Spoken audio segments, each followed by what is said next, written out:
We welcome Sebastian Gorka out with a new book, Defeating Jihad, The Winnable War. Former senior advisor to President Trump. Good morning. Thanks very much for being with us. Good morning. Thanks for having me, Steve. Let's talk about the book first and foremost. What's the message? The message here is that we can defeat groups like ISIS and Al-Qaeda. We've done it before because this is just another totalitarian threat. We defeated the Nazis and fascists of World War II. We defeated the communists of the Cold War. What we're facing today is a hybrid totalitarianism. It's a religiously fueled one. It's the extremist Islamic groups like ISIS and Al-Qaeda. And with our Muslim allies, especially people like the Jordanians, people like the Egyptians, we can defeat them physically, as we're doing already in Syria and in Iraq, but also ideologically, delegitimize that message of jihad. It's a positive message. But some have referred to it as a whack-a-mole strategy, and we're seeing this certainly in Niger, where now they're moving from one part of Africa to another. So how do you stop that? How do you prevent that? I would say that's correct. The last 16 years have been whack-a-mole, where you go after individual high-value targets. What we saw with the arrival of a new commander-in-chief is this phrase, radical Islamic terrorism. We understand the ideological roots of this enemy, and the long-term victory will be when people don't want to become jihadis. Killing terrorists is great, but at the end of the day, if you kill a terrorist and 20 people volunteer to replace him, it's just an endless cycle. So we have to work with our Muslim partners to delegitimize that message the same way we did with communism, which, as you know, November the 9th, 1989, collapsed from the inside. Is this the president's policy as well, do you think? If you read the speeches from Congress, the speech he gave in Riyadh, I think you'll see some echoes. How so? Because he talks about the evil that is the enemy. We don't talk about in the administration, it wasn't jobs for jihadis. We didn't look at economic answers. We didn't look at social answers. We understood this for what it is, an ideological enemy that is committed to our destruction. So I think the two most important speeches are the speech he gave in Riyadh in front of all those Arab and Muslim leaders, and also the speech in Warsaw that talked about the evil ideology of our enemy. The president, as you know, in Tokyo, the first of a week-long series of visits to 5 Asian nations. But with regard to North Korea, what does he need to tell the Chinese government, and what does China need to tell the U.S.? It's less about what the China needs to tell us. It's what China needs to do. People focus on North Korea as North Korea. North Korea is not a problem. China's the problem, because China has allowed North Korea, because of its buffer policy, to create the current crisis. China is in total control of this situation. If they close the faucets, whether it's energy exports, whether it's food exports into North Korea, there will be a very radical modification in behavior. China will be given a very clear message by the president behind closed doors, and now we'll wait and see whether Beijing responds appropriately. But as you know, what is China more worried about, a united Korea or a nuclear North Korea? Well, this is the calculation that I think they've been trying to arrive at in the last few months, especially since the Mar-a-Lago summit. North Korea has been this so-called buffer since 1953, but there's a point at which having a buffer that insulates you from the West, i.e. South Korea and the rest, there's a point at which that buffer can become its own problem. And having a nuclear exchange, having a war with Japan, having a war with South Korea, at that point there is no buffer. Then you've actually created a position worse than the one you wanted to prevent. So China has to draw its own internal red lines. Hopefully this visit will help them understand. Let's talk about you. You spent the first 6 months inside the White House, and now you're outside. Why did you leave? I left because I came in to support the president's Make America Great Again agenda, especially when it came to national security, counterterrorism. I realized I was on vacation when my direct boss, I was a deputy assistant to the president, but I reported to Steve Bannon, the chief strategist to the president. When Steve resigned, I realized my capacity to support the president was limited, and I didn't want to be, just doing the odd television interview from the North Lawn of the White House. I wanted to support the original agenda, and there were voices around us who were not associated with the original campaign, were not part of the MAGA agenda, and they were in ascendance. So I decided best way I can support the president is to step outside. As a private citizen, much easier to do so. The president reached out to me after I resigned. He asked me for to support him. I agreed, and that's exactly what I'm doing, because what happened on November the 8th isn't a function of where I sit or Steve Bannon sits. It's a function of an 8-year agenda, and then 8 years, hopefully, of a President Pence. So we want to affect the agenda, and where we're sitting is not the issue. Was one of those voices General Kelly? Oh, not at all. I have a very good relationship with General Kelly. I've been told that he's a fan. I'm a fan of his. He's a legend in the Marine Corps, and he has definitely brought structure to the system. We had heard so many reports when Reince Priebus was chief of staff of dysfunction, disorder, some referred to chaos inside the West Wing. How would you describe the first 6 months of the Trump presidency inside the White House? Like any other administration's first year, you're a maven of this issue. Yes, you were White House correspondent. The president of the association, you've been here since, 1990, 1991. You know every administration. The Clinton administration basically collapsed by the 9th month of its first year and had to be reorganized. Reagan had issues as well. There's a difference between running a successful campaign and governing the most powerful nation in the world. So these are natural teething problems, but the idea that there was chaos, not at all. It's wishful thinking on behalf of the mainstream media. We are talking with Sebastian Gorka. Let me get some news of the day, and this is from Newsweek magazine, one of a number of publications reporting that George Herbert Walker Bush, referring to President Trump as a blowhard, quote, both former President Bushes had choice words for current President Donald Trump in a new book scheduled to be published later this month, with the elder Bush calling the billionaire commander-in-chief a blowhard and flatly stating he does not like him. The book is titled The Last Republicans. It details how they were fretful of what Trump had done to the Republican Party. Furthermore, both ex-presidents admitted that they did not vote for Trump. The elder Bush pulled the lever for Democrat Hillary Clinton. George W. Bush taking umbrage with Trump's divisive brand of political machinery. You can either exploit the anger, he said, incite it, or you can come up with ideas to deal with it. This guy doesn't know what it means to be president, said George W. Bush. What else would you expect from the absolute exemplar of the GOP establishment? I would expect nothing else. Donald Trump is the rank outsider. He was elected to break some china in the china shop because the establishment on both left and right has really betrayed the American people in terms of the promises they made and then failed to keep. So the idea that a real estate mogul from New York could trounce 16 establishment candidates and then defeat a woman who'd spent maybe $1 billion on a campaign she thought was owed to her because of her gender and her last name. That tells you what the American people wanted. So, look, it's just predictable that they said that. It's sad. The idea that a Republican former president voted for Hillary Clinton, that just tells you everything you need to know. Let me get this statement from President Trump. He issued it yesterday. He said, quote, if one presidential candidate can disassemble a political party, it speaks volumes about how strong a legacy its past presidents really had. And that begins with the Iraq War, one of the greatest foreign policy mistakes in American history. President Trump remains focused on keeping his promises to the American people by bringing back jobs, promoting America First foreign policy, and standing up for the forgotten men and women of our great country. Yeah, I think I would ask your viewers just to judge this president on achievements. Don't listen to spin, don't listen to fake news. Look at the last 9 months. Look at the economy. 24% increase, gross increase in the stock market's value. Look at the more than 1 million jobs created. Look at the fact that we've liberated Mosul, we've liberated Raqqa.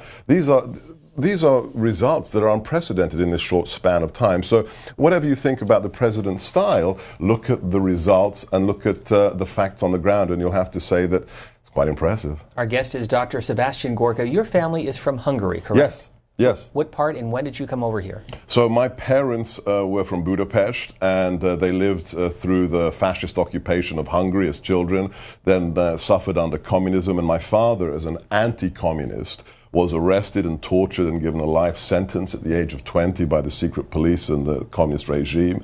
And then in the revolution of 1956, he was actually liberated from a communist political prison, and they both made their way out to the West. I was born in the UK, raised speaking Hungarian, and then went to serve in the first free government of Hungary after the fall of communism. And how much did that influence you? Certainly affected your father, but how did that affect your thinking, your global views? Hugely. The first chapter in the book is about my father's experience under communism.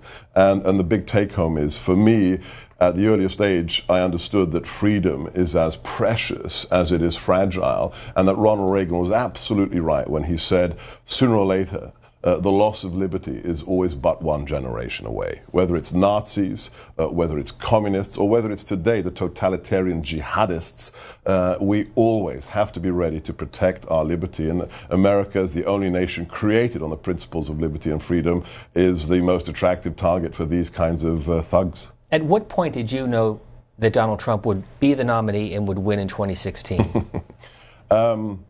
I met him first. I was asked to meet him in the summer of 2015 to advise him on a Republican candidate's debate on national security. And I can tell you within 60 seconds I knew two things about this man. Number one, he is the kryptonite of political correctness. He utterly detests political correctness. For me, after 8 years of Obama, that was very refreshing. And the second thing I realized, and that really convinced me that I need to support this man and he has a chance of winning, he clearly understood we are at war. This isn't a problem to be managed. Jihadism is a war, and that he wants to win this war. His determination, his forthrightness, that led me to believe this man has a chance. Let's get to your phone calls. On the Republican line, Quentin from Naples, Florida. Our guest, Sebastian Gorka, here at the table. Good morning. Good morning. Sebastian, I have a question. When I was in Rhodesia, we fought the terrorists, and we couldn't tell the difference because most of the terrorists were black. And the way we used to get it is people used to inform. But just like Nelson Mandela did in South Africa and Mugabe did in Rhodesia, they cut off their lips and got their wives to eat the lips in front of them. And Nelson Mandela tied things around their necks and set them on fire. So informants didn't come forward. In the United States, you have the same problem. They are part of America, and you can't tell the difference between who the terrorists are. We'll get a response. Thank you, sir. Yeah, fascinating. I don't think the parallel with Rhodesia is a one-to-one analogy because we have had very successful undercover operations, especially the NYPD. After 9/11, the NYPD became literally a global counterterrorism organization with very effective human intelligence programs and assets. Unfortunately, Mayor de Blasio has tried to close down many of those programs, but I think after the recent attack, we understand the importance of having those undercover assets because technology is great. We're Americans, we love technology. But at the end of the day, it's a human being that's best able to see when somebody is radicalizing before they buy that pressure cooker to build a bomb, before they rent that truck. So more emphasis on human intelligence. David, Detroit, Democrats line, good morning. Good morning, Steve. I have to say, I watch C-SPAN every morning without fail. And this is the worst that you guys have hit rock bottom bringing this trash-spreading idiot on TV. Why do you say that, David? Because I watched him on CNN, and all he does, he's a proliferator of lies. Just like he just not more than 2 minutes or 5 minutes ago say, well, you know, fake news. What is fake news? Fake news, I'll tell you what fake news is if you want me. You can't tell me anything, Sebastian Gorka, because you're a liar. You're a liar. Right. Thank you, David. You sound like a very tolerant liberal. I'm sure that's the attitude that this nation was built upon. The fake news is a real problem. I came into the White House and I would be reading stories in the New York Times, the Washington Post, on events where I was in the room 48 hours prior, issues that I was there for the decision. And 8 out of 10 times, I'd read stories that were literally 180 degrees diametrically opposed to reality. We have a problem, and that's why the president rightly uses the phrase fake news, or as one of my former White House colleagues says, the fake news industrial complex. When you have people saying the president is a racist, is an anti-Semite, that's outrageous. This man's grandchildren are Orthodox Jews. Can we wrap our head around how evil it is for somebody who says they're a journalist to cast these kind of aspersions? I can guarantee you, hand on heart, if there's a Bible here on this table, I put my hand on it, there is not a racist bone, not a racist molecule in this man's body. But what's going on in the mainstream media, they're paying the price. Look at what's happening to the ratings of things like CNN. Washington Post wouldn't survive unless it was a vanity project of Jeff Bezos. The American people see through the fake news. I think they stick to things like C-SPAN, to your show, and to Twitter. And the president cut through all the lies. God bless him and his Twitter feed. Paul Manafort, his indictment this past week, your reaction? Saddened, very saddened. Look, whatever he did with regards to offshore accounts and work for the Ukraine, he should be investigated. If there's a crime there, he should be tried by a jury of his peers and then sentenced if he actually committed those crimes. But the idea that we've spent literally millions of dollars, impaneled a special prosecutor to investigate Russian collusion with the Trump campaign, And all that the special prosecutor has come up with is Paul Manafort didn't register adequately to work for the Ukrainian government and didn't disclose funds in offshore bank accounts. This has nothing to do with President Trump, nothing to do with collusion with the Trump campaign, and nothing to do with Russia. As the president told me one day, about 3 months ago in the Oval, just the two of us, the issue of Russia came up, and he looked at me and he said, they will find nothing because there is nothing. And I believe that man, and this is a travesty. What about George Papadopoulos, though? Because a lot of concerns within the White House that he might have either worn a wire or talked to people. Is that a greater threat to the Trump White House? I don't think so. I was brought into transition early on. I was on the Trump team transition from October. I worked with General Flynn all through the months up to the inauguration, and then I started work at 12:01 on the day of the inauguration. I never met this man. I never heard of this man. And I was part of the NSC team working for General Flynn in transition. And the most important thing is the indictment document, I think it's footnote 8, has an email from the campaign that says, this guy's a little bit strange, he's making all these kinds of offers, do not respond. So when the Trump campaign realizes that this guy's a bit of a flim-flam man, it's just smoke and mirrors. He may have worn a wire, but they didn't want to have anything to do with him. So you're saying no collusion? No, not at all. Did Russia, though, try to influence the election? I think Russia has been trying to influence all democratic elections since about 1917. The idea that this is a surprise to somebody, that the Soviet Union or Putin's Russia is stirring in other people's politics, that's their tradecraft. That's what they do. And the fact that we have Russian disinformation propaganda material put into a dodgy dossier that Hillary's lawyer in the DNC pays $12 million for, we have collusion, but it's not on the Republican or Trump campaign, it's on the left and the DNC. But a dossier that's started by the Republicans. No, that's fallacious. The relationship with GPS, Fusion GPS, was started with a Republican. But the dossier, if you look at the actual timeline, the dossier does not appear until the DNC creates its relationship with Fusion GPS. So, I mean, there's a lot of disinformation out there, but the $12 million, that's Hillary, that's a DNC. Our guest, Sebastian Gorka. Maria is next from Westville, New Jersey, our line for independence. Good morning. Thank you for waiting. Good morning, Steve. Good morning, Dr. Gorka. Good morning. I have 3 things I would like him to comment on because I know he knows this history. The first thing is, why did we decide to take the place of Britain after World War II? What was that unholy alliance about? Okay, Maria, stay on the line. We'll follow up with you. I'm not sure what taking the place of Britain really means. Churchill decided that the days of the empire are over, and he started to consciously dismantle it, whether it was the Raj in India or elsewhere. I think America realized after World War II that they defeated one totalitarian threat in fascism, and now there was this rising specter of the Soviet Union. George Kennan's long telegram was the most masterful analysis of the threat to all Western civilization. And then the Truman administration said, we have to be that force that pushes back with our allies. NATO was created in 1949. The NSC 68, the classified response plan, was written by Paul Nietzsche in the early 50s. America took a role because it understood a nation without democratic, a world without the influence of the United States and its values would be a very dangerous place, and we don't want to fight another world war. What was your doctorate thesis on? It was the difference between political terrorism and religious terrorism. So a comparison of the provisional IRA with Al-Qaeda and what the difference between those two types of terrorism means for counterterrorism policy. Maria, back to you with your follow-up. Okay, no, I reject all of that. We were told not to have any foreign entanglements, and what we're having here is a rerun of all the colonization that went before. It's like the Mahdi in Khartoum. The Italians are in Libya again. The French are in Niger. We don't know what's going on in our name, and we were told not to get involved. If we believe everybody is equal, let them settle their own scores, and I feel that we have to get rid of the Federal Reserve, which he knows is a private banking system, and also taxation.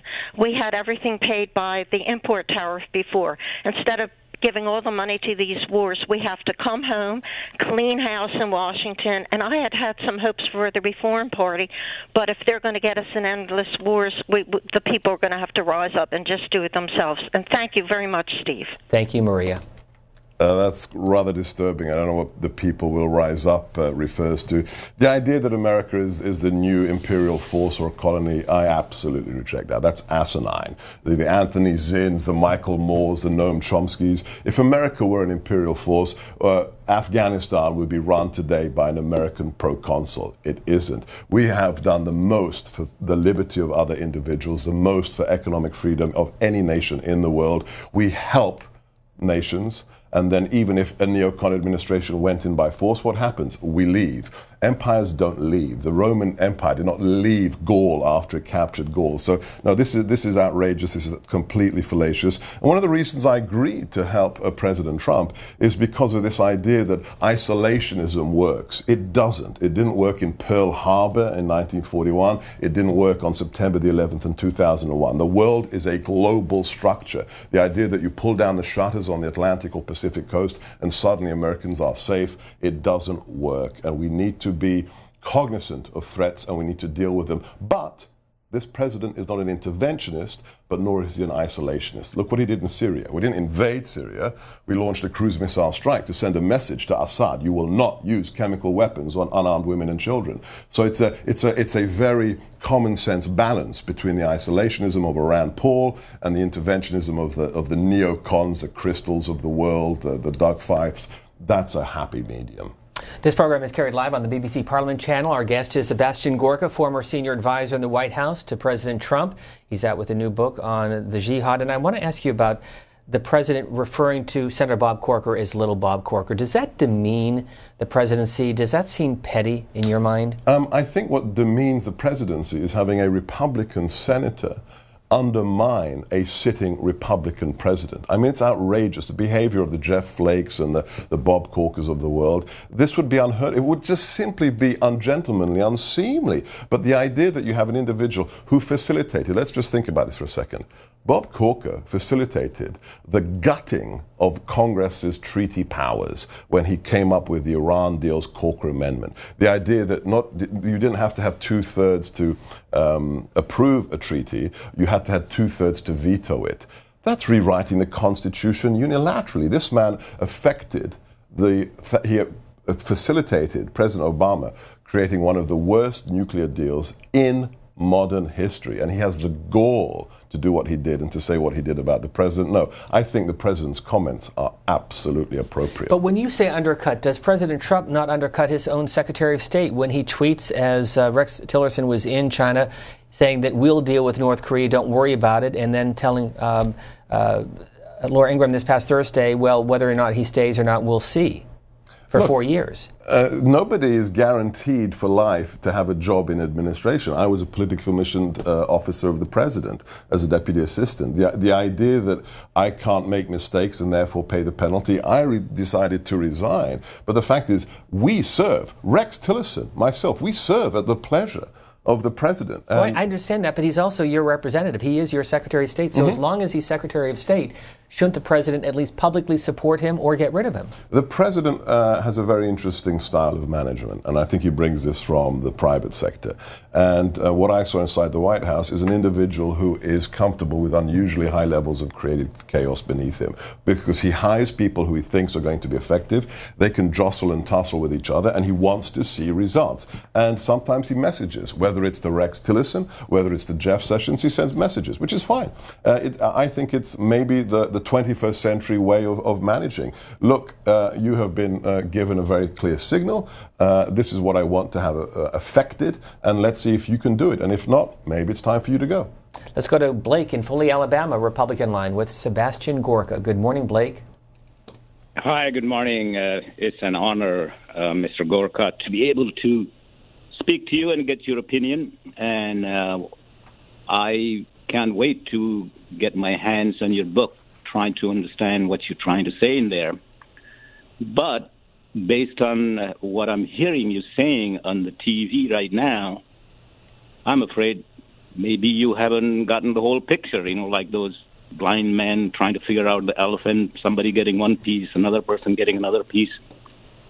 Islam, to me, there is no, I don't know how, I'm trying to get my head around it, but as an ideology, it reminds me of something like communism. So, there are some more virulent communists and dedicated communists, and some are not. So there might be some moderate communists and not so moderate. But it's the ideology of communism that was the problem, not who is more zealot about it. And that's what was discredited to win the Cold War. Thank you, Blake. I think I know what Blake is getting at. And again, I cannot agree with this idea, which I think is what pointing to is that we're at war with a religion. I spent 6 years in the Defense Department before I came into the administration. I was a professor of irregular warfare and counterterrorism at Fort McNair, National Defense University. And that was an international program, a master's degree, and about 40-50% of my students were Muslim officers from partner nations, Jordan, Egypt, UAE, Pakistan, you name it. And I learned the most about Islam from those Muslim officers. And I understood that there isn't a monolithic Islam. Travel from Indonesia and then get on a plane and land in Riyadh. You will see two very different Islams. Go to a Deobandi region of South Asia and then go to Amman, Jordan. There isn't one monolithic version. What we have today is a 7th century atavistic, blood-curdling one in the form of ISIS and Al-Qaeda that says all infidels and all Muslims who disagree with us must be killed. And then we have the progressive modern versions. The people of Jordan, for example. I would trust my life with any of the Muslim Jordanian officers that I trained here in DC. We have to help them win a war not with Islam, we have to help them win a war inside Islam. What we are seeing right now is a war for which version of Islam will be predominant. We have to make the violent version die ideologically and promote our Muslim allies with their modern version of Islam. The idea that we're at war with 1.3 billion people is absurd. But is this something that we'll continue to live with in our lifetime? No, I think good counterterrorism is not about eradication. Anybody who says I'm going to eradicate terrorism is lying to you. That's the equivalent of saying I'm going to eradicate murder and theft. You can't do that. Human societies that live in democracy will always have terrorism. The only country that doesn't have terrorism is a dictatorship like North Korea or Stalin's Soviet Union. Good counterterrorism is about suppression of the threat to a level where it no longer impinges upon the daily running of a nation and people's lives. So with our Muslim allies, we will defeat groups like ISIS and Al-Qaeda in short order. And then there's a slightly longer challenge that we have to delegitimize the ideology. That'll take a little bit more. We'll go to Crystal, Wilkes-Barre, Pennsylvania, Democrats line. Good morning. Yes, good morning. Just give me an opportunity to ask my question. First, I want to find out where did he get his education on Islam, and does he speak Arabic? Because he speaks in kind of two different languages. I don't think he understands Islam at all. Another thing, how can you support a president who gets up every day and lies to the American people? And I believe that's why you were thrown out of the White House, because they realized you were padding your resume. And I agree with the man who said that this is a bad day for C-SPAN because you scraped the scum of the earth to bring this man on this media. I don't like him, and I never have liked him. He has no expertise in Islam. Thank you so much. Crystal, thanks for the call. Let me just say this, first of all, that we invited Dr. Gorka on because, as with all of our guests and with all of our programming, our goal is to be transparent and to give you the chance to ask questions and also to learn from individuals from all backgrounds. And so we were the one that invited Dr. Gorka. We appreciate you being with us, and we hope you'll come back again, but you want to respond. And I commend you for your policies in who you invite onto this show. It shows the breadth of vision that we expect in this nation and not the closed-mindedness of your last caller, which is very disappointing. I have never said I am an Islamic scholar. I have a political science PhD from Budapest. I have a master's degree from Budapest. I studied for a year at Harvard at the Kennedy School of Public Policy, and then I have an undergraduate degree in theology and philosophy from London University. So if those credentials aren't enough, I'd gladly debate this individual at any time in the future. With regards to the president and his veracity, Yeah, lying is something that we're perhaps used to in politics. I think of Benghazi being told to us by the Obama administration as being the result of a video. I think about the IRS targeting of conservatives and how that was denied. I think about Fast and Furious, the death of federal agents at the hands of a program that was instigated by a Democrat White House. This president is not a politician. He promises things and then he actually implements them, whether it's the travel moratorium, whether it's the unleashing of the U.S. economy, whether it's the destruction of ISIS. I'm sure this individual didn't vote for the president, but that's fine. That's democracy. And this is from George, speaking about implementing actions. Ask Sebastian Gorka why Donald Trump has not instituted the sanctions against Russia as ordered by Congress. The Russia relationship is a complicated one. And I always tell people to look back to the first press conference the president gave. The last one he gave in Trump Tower. And in the Q&A, somebody asked him, what about relations with Putin? And as he was leaving, the president stopped and he said something very clear. He said, in theory, I would like to have better relations with Moscow. It's a nuclear power. It's a UN Security Council member. But right now, that doesn't seem very likely. If that is the case, so be it. He's a pragmatist. We have to be careful with Congress, with the relations as to how sanctions are defined and how they're executed. Right now, we have a sanctions package in place. If it's not to the full liking of the caller, that's fine as well.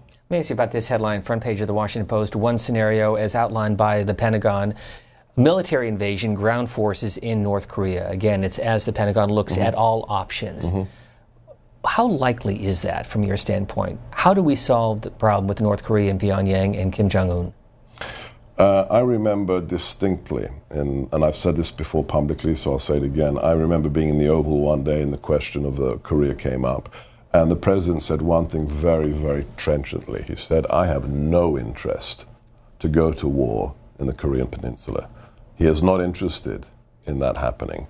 He is clear, though, as is Secretary Mattis, that if you threaten our nation, if you threaten our citizens, if you threaten our territory or our partners, we will take action. I think Secretary Mattis's language that we will destroy the regime in Pyongyang could not be clearer. I don't want to talk about future scenarios. That's not a good way of doing strategy. You don't signal to your enemy what you will or will not do. Military solutions will not be a positive scenario. But right now, the question of de-escalation is in the hands of North Korea and specifically Beijing. There is one very clear de-escalation that can occur. Stop the ballistic missile launches and stop the nuclear testing. If those two things are done together, and Rex Tillerson has made this clear, then we can proceed with de-escalation. The ball is clearly in their court right now. We'll go to Dan, Columbia, South Carolina, Republican line. Good morning. Good morning, Steve and Dr. Gorka. I appreciate the show. I love C-SPAN.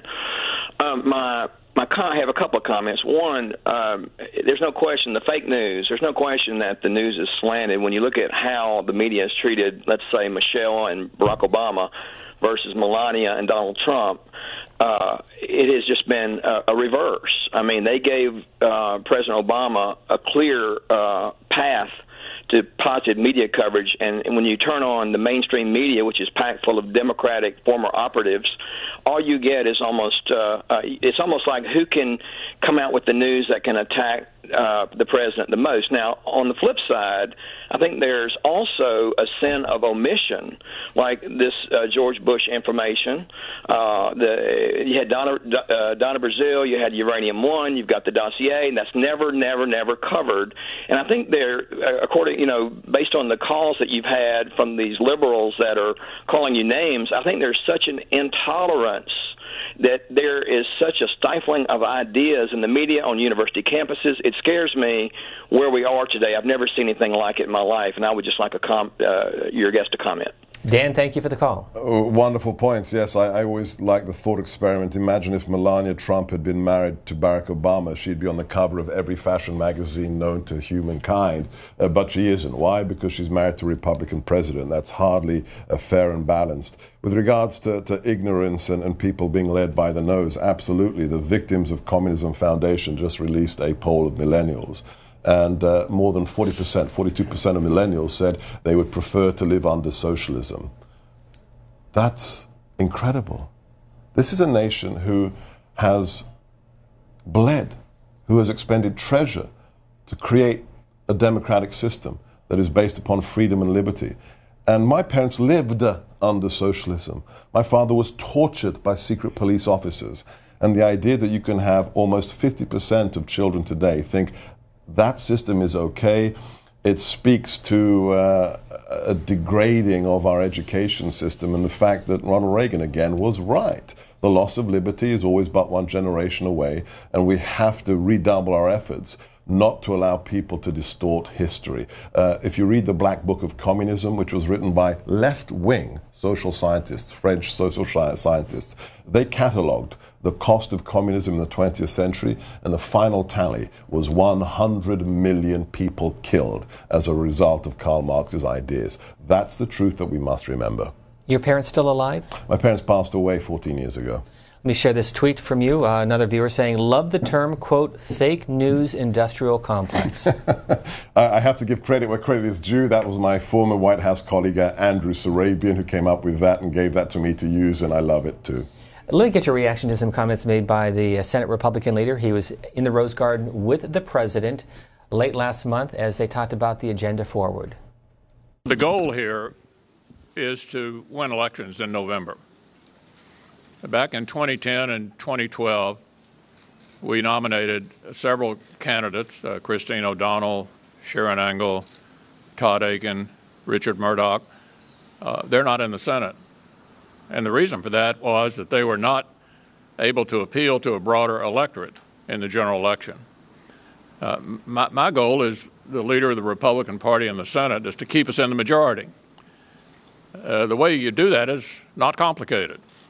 You have to nominate people who can actually win, because winners make policy and losers go home. Sebastian Gorka, your response to that sentiment from the Senate Republican leader? I think if you look at the press conference in toto, he looks worried. I think Steve Bannon and myself have adequately rattled his cage, and he should be worried. If you look at what happened with Judge Moore in Alabama, I went down to campaign for Judge Moore with Governor Palin. If you look at what the Flake decision, the Dent decision, the rhinos are jumping ship. They know what happened on November the 8th will not be stopped. And what happened is, I like to call it the most leveraged hostile takeover in modern history, when you have somebody who'd never served in public office be elected to President of the United States. So things have to change. The idea, can you just think about one thing? We have individuals like McConnell and others who come to D.C. and then spend literally decades, some people 30 years in office in Congress. If our founding fathers had been told, we will create a republic free of the British, but people will become professional politicians for 30 years, you know what, Steve? I think they probably wouldn't have fought the British, and everybody here would have an accent like mine today. So the fact is, something has to change, and the winds of change are going to blow through this city this year. What does the president think of Senator McConnell? He talks to him regularly. I've been in the Oval many occasions when a phone call comes through from the senators. So I think it fluctuates. I think what he thinks of Senator McConnell fluctuates with regards to what he's doing to help the agenda. Because they are polar opposites. In style, in background, in history, yes. But the question is, can they work together for the needs of the republic? Can they? We will see. We will soon see. I think the tax reform is the issue. It's the next test. Will it pass the Senate? I think so. I think so. Let's go to Shannon in Palm City, Florida, with Sebastian Gorka, Independent Line. Good morning. Hi, thanks for taking my call. While Mr. Gorka was flattering Donald Trump, I heard him comment on his management style. And I would just want to comment that doesn't even seem like it exists, considering he doesn't even have half of the staff that he started out with. There were incessant claims of infighting between, Stephen Miller and Bannon, multiple factions in the White House, multiple leaks. There's just not been any show of any clear management, especially with the firing of James Comey as a clear obstruction of justice. Thank you, Shannon. Yeah, again, facts may be uncomfortable for some people, but let's look at the last 8 months. Look at the economy, look at the jobs figures, look at the 50th record in the stock market broken. Look at the renewal of NATO, 2% of GDP dedicated by the Secretary General, something we've been waiting 30 years for. Look at the crushing of ISIS in theater. It's just, whatever you think you're reading in the news about management style or situations inside the White House, ignore it, because look at the facts on the ground as to what the president has done for America. And that's the only way you should measure a commander-in-chief. What do you think of Tom Steyer? I think he's has problems with reality. Have you seen the new ad that's out? I have. Well, let me show it to our audience and we'll get your reaction. Sure. It runs about a minute. He's brought us to the brink of nuclear war, obstructed justice at the FBI, and in direct violation of the Constitution, he's taken money from foreign governments and threatened to shut down news organizations that report the truth. If that isn't a case for impeaching and removing a dangerous president, then what has our government become?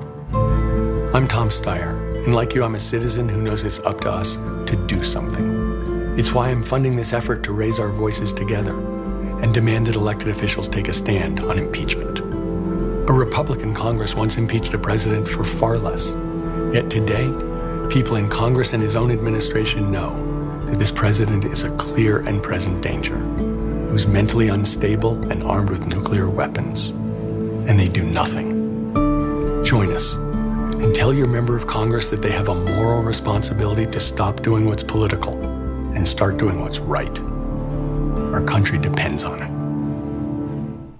The need to impeach. Sebastian Gorka, your response to that spot from Tom Steyer. Laughable. I mean, just laughable. That's an SNL skit. SNL should run that. I find it so ironic that people like Steyer and people like Soros drink from the cup of overflowing liberty and market forces for decades, become billionaires, and then they want to destroy the system that allowed them to become so wealthy. It's a fantasy. Absolute obstruction of justice. I mean, does he even know that the president is the chief law enforcement officer of the United States of America? It's not the AG, it's not the director of the FBI, and all of those people work for the president. He could fire all of them should he so wish. So it's entertaining. George, Jacksonville, Florida, Republican line. Good morning. Thank you for waiting. Good morning, Dr. Gorka. Good morning, C-SPAN. I am so happy to see him on TV. I got two comments quickly. First is about free press. It's a must for our democracy. The one we have today is just a bunch of lies 24/7, and it's not free by any means. The second point I would like to make is about Islam. I was born in a Muslim country and been in the United States for 50 years. Islam itself has transferred due to the Saudi money and Wahhabism. You cannot continue allowing the Saudis and Wahhabism to dominate Islam around the world. Thank you, George. Yes, fascinating. You saw the news yesterday in Saudi Arabia. So I think the president's Riyadh speech has changed the game. When he went to the heart, the Hijaz, the heart of the Muslim world where it was founded, and gave them a tough love. He said, you Muslim leaders, you Arab leaders have to, quote, rid your places of worship of the extremists. You have to rid your societies of the terrorists. That is a message that one woman from the region, an Arab lady from the region, told me, that's the speech we've been waiting for 16 years. What happened? 8 days later, 9 days later, the GCC en bloc turns on Qatar and says, guys, what are you doing with the Muslim Brotherhood? What are you doing with funding of terrorism? So things are changing. The arrests yesterday in Saudi Arabia, another very positive sign of cleaning house. So yeah, it's political Islam, the modern jihadi Takfiri movement that was founded by the Muslim Brotherhood. That's our real problem today. From the Democrats line, Gloria, Brooklyn, New York, you are next. Yes, good morning. Thank you for taking my call. I want to say, first of all, I'm going to agree with Mr. Gorka that for 30 years there have been a lot of senators on both sides that sit there and did nothing, even the ones that decide to retire. Corker, and a lot of them have been there. But on the other hand, I want to say racial divide has never been worse in this country, and that is because of the Trump administration. And I'd like to know why emphasis are never put on terrorists, like the Las Vegas shooter was white, the South Carolina that shot those 9 people in church, white supremacists, Two white men, young men, died trying to save two Muslim girls from a white supremacist. A Maryland soldier was shot by a white supremacist. And I'd like to know why it's always no emphasis, no talk. They're not even called names like animals, studs, dogs. They're called a nice name like shooter, like the Las Vegas shooter. And you know what?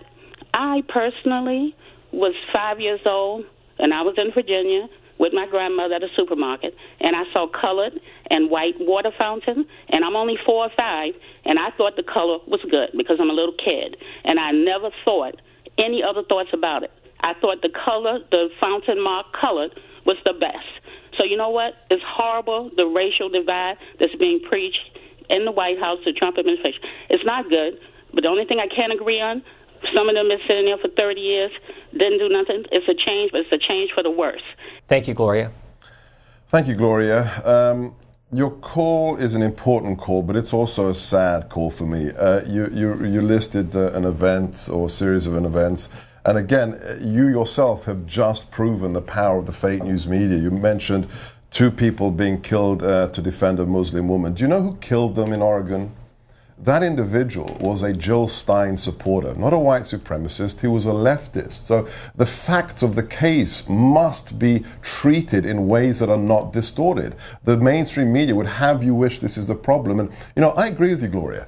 The racial division in America has never been higher, but it's not because of Donald Trump. There is no white supremacy in the White House. That is a calumny. That is an absolute smear. You know who created racial division? President Obama. For the last 8 years, we divided the nation based upon social income, ethnic groups, skin color, sexual identity, sexual preference. That's un-American. This president, myself, his team, we don't look at fellow Americans first in a category. So tell me, where did your parents come from? Are you an immigrant? What's your skin color? Which bathroom do you use? That's not America. America is, you're an American.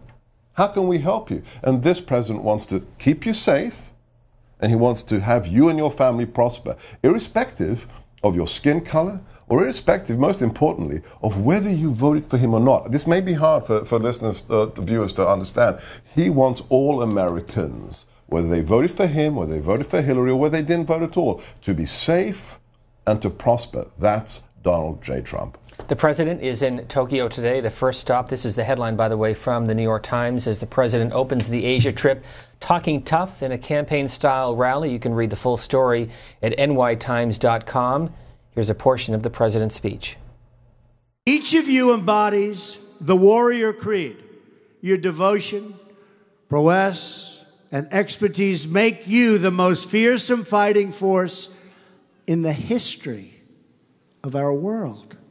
Together with our allies, America's warriors are prepared to defend our nation using the full range of our unmatched capabilities. No one, no dictator, no regime, and no nation should underestimate ever American resolve. Every once in a while in the past, they underestimated us. It was not pleasant for them, was it? It was not pleasant. We will never yield, never waver, and never falter in defense of our people, our freedom, and our great American flag. That flag stands for the values of our republic, the history of our people, the sacrifice of our heroes, and our loyalty to the nation we love. As long as I am president, the servicemen and women who defend our nation will have the equipment, the resources, and the funding they need to secure our homeland, to respond to our enemies quickly and decisively, and when necessary, to fight, to overpower, and to always, always, always win. Sebastian Gorka, that is the president's opening message as he begins his week-long trip through Asia. How will you measure whether or not this trip has been is a success? Well, first things first, that speech was, he knocked it out of the park with that one. I mean, just, you saw the energy of the airmen, of the audience, just the 4-star general, that General Martinez. I mean, I think he's a fan of the new commander-in-chief, and it was mutual. So that was a wonderful recharge of batteries for all people who love this nation. The message is a very simple one. We have an incredible Asia team in the NSC. I know the head of the Asia division, a superb individual, a veteran. The message is very simple. We will stand by all of our existing security relationships, partnerships in the region, and we will strengthen them. We will not allow China to develop its so-called One Belt, One Road strategy that they think will allow it to become an economic and military hegemon, not just regionally, but globally. China is a threat to the nations of the region, to our partners in many ways, and we are there to reassure our friends that we remain their friends. Your newest book, Defeating Jihad, The Winnable War. What's next for you, and what's your involvement going to be in the future with Steve Bannon? I've got a couple of announcements coming out this week about a further... You can announce it right here. I'll wait till I get the contract back from legal, but thank you. Maybe I can come back afterwards. But we will be supporting. I'm going to be collaborating with Steve and various PACs that support the president's agenda, find people like Judge Moore, and to support them in their race to get a Senate seat to support the agenda that was November the 8th. So the Make America Great Again coalition, the Make America Great Again agenda, that's what I will be doing. And your media involvement, what will it be? Again, that's an announcement that is on the cusp of being inked, hopefully this week. So lots more media and in supporting the president. Sebastian Gorka, thank you very much for being with us. We appreciate it. It's been an absolute pleasure. Thank you, Steve. Please come back again. I'd be delighted.